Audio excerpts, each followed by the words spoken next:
Okay, this is kind of going to be a mishmash of videos. You're going to hear me, and then I'm going to have another guy explain something to you. And if you want to look through your book, we are talking about sections 5.1 and 5.2, extreme values of functions and the mean value theorem. I'm starting off with the mean value theorem because this shows up everywhere on AP Calc. It's pretty basic, but it's a little bit tricky to understand. So we're just going to talk about it. If y equals f of x is continuous at every point of the closed interval a to b and differentiable at every point of its interior, then there is at least one point c in the open interval at which the derivative at c is equal to the slope of the endpoints. The slope of the secant connecting the endpoints, I should say. So basically, let's take a look at it. The biggest thing you have to understand is that the function has to be continuous and differentiable in order for this theorem to exist. So here's a function, and if we think about the endpoints -1 to 1, if you think about a line, let's see if I can draw a line that attaches those two endpoints. Okay, the slope of that line, well, we would find that by plugging in, we'd start at the right and we'd go to the left. So we'd plug in 1, and we would get 3 minus 2 plus 1 is 2, minus the left-hand endpoint, we'd plug in -1, and we would get 3, well, we know it's going to be 0, all over 1 minus -1 is 2. So the slope of that chord is 1. So what the mean value theorem says is that there must be a point somewhere between -1 and 1 so that the derivative is equal to 1, or the slope of the tangent is equal to 1. Well, hopefully you remember that if two lines have the same slopes, then they're parallel.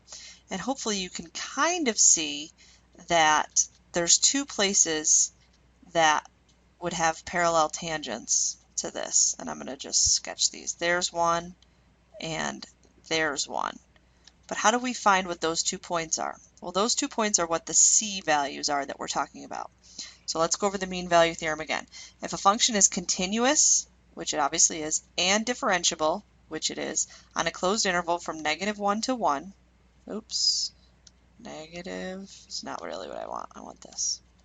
-1 to 1, then there exists a value of c such that f prime of c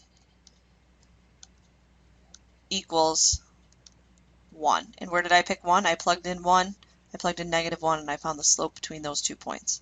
So now I have to find the derivative of this function, which we know to be 9x squared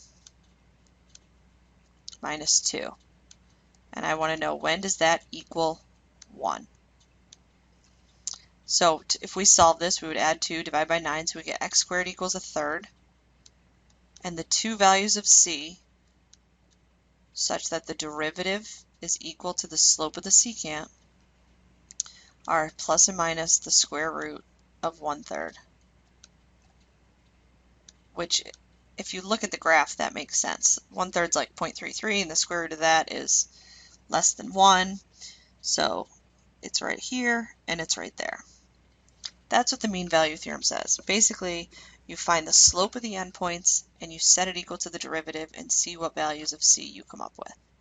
So try some of those. I'll give you some problems to practice. Now we're going to talk about the extreme value theorem.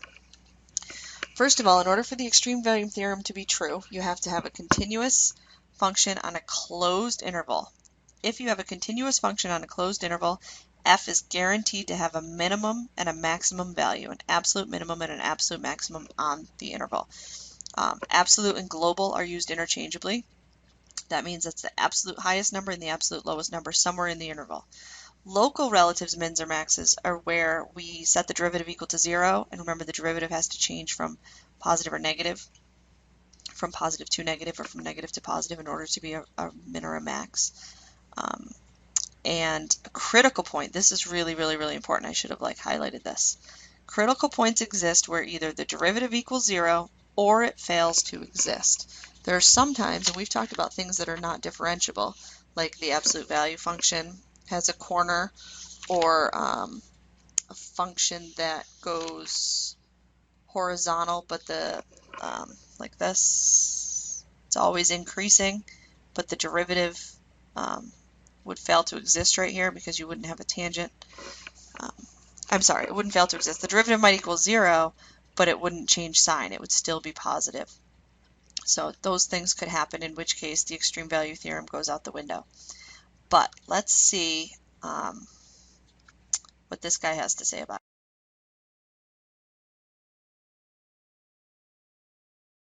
it. Let's take a look at a picture here.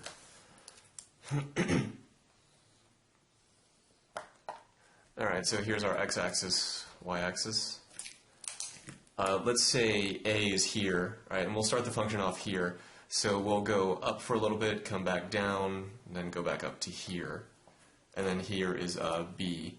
Okay, so here's a, here's b. So notice the function, which we'll call y equals f of x. This function does move continuously from a to b, and this interval, it's closed, right, because it's defined at a, it's defined at b, and it's bounded because it's, it doesn't go outside off to infinity or anything. So what we have is a continuous function defined on a closed and bounded interval from a to b. So the extreme value theorem tells us this function has to have a global minimum and a global maximum. And if we look at the graph here, we see that that actually is true, right? Here is a global minimum, or here's the global minimum, I guess we should say, because it's the smallest y value out of all the y values on the graph. And here's our global maximum. Okay. So remember, global mins and global maxes can happen at the endpoints, but local mins and local maxes can't. So the extreme value theorem, it's really a theorem about global mins and global maxes on this interval here. So here's our global or absolute min, here's our global or absolute. Okay, let's just try a couple of examples here from Khan Academy. So here's a function. It's defined for all x on the closed interval from 0 to 3 root 2. What value of c satisfies the mean value theorem? So again, the first thing we have to do is find the values find the slope between the 2 points. So I'm going to plug in 3 root 2, and when I square that, I get 0 minus 0 would be root 18 all over 3 root 2. So if I simplify this, I get negative 3 root 2 over 3 root 2, which means the slope between those 2 points is negative 1.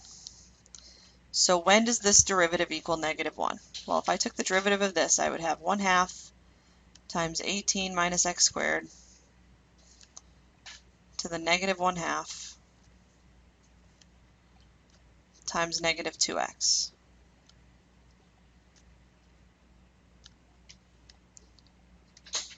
Wow, this scratch pad is hard to use. Well, I want to know, when does that equal negative 1? Well, the negative 2x and the 1/2 would cross out. How do I delete that? Oh, like that. So I would just be left with a negative x. So I'm going to put a negative x out here. And then I have, let's get rid of all this stuff. So I have negative x over the square root of 18 minus x squared equals 1. I'm sorry, equals negative 1? Yeah, negative 1. So I would multiply both sides by the denominator. So I would get negative x equals negative square root of 18 minus x squared. And then I would divide both sides by negative 1 to get rid of those negatives. So I would have x equals the square root of 18 minus x squared. And then I would square both sides, so I would get x squared equals 18 minus x squared minus x squared. Then I would add x squared to both sides, so I would get 2x squared equals 18. X squared equals 9, and x equals plus or minus 3. But are either of those in this interval? Well, negative 3 is not. 3 root 2 is bigger than 3, so 3 would satisfy the theorem. I hope that makes sense. Okay, here's an example of an extreme value question, typical of one you might see. Now, I'm pretty sure you don't usually get a calculator on this, but so let's assume you don't have a calculator. Do I have the scratch pad? Can I write? Yeah. Okay. So the first thing you would want to do when trying to determine what the absolute maximum is you would plug in these two numbers. and see what you get at the endpoints. Then we're going to take the derivative and see when that equals 0 and see if it's bigger than the value at the endpoints. So the first thing I want to do is plug in 4. Well, 4 minus 4 is 0. 0 to the 1/3 is 0. 0 times x is 0. So g of 4 is 0. G of 4 equals 0. Then I'm going to plug in g of -1. Well, that's 5 to the 1/3 times -1. So it's negative cubed roots of 5. G of -1 equals negative cubed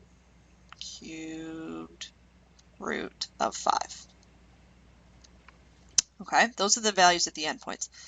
I'm guessing, I mean, if anything here, the absolute max might be 0 because it's bigger than that one.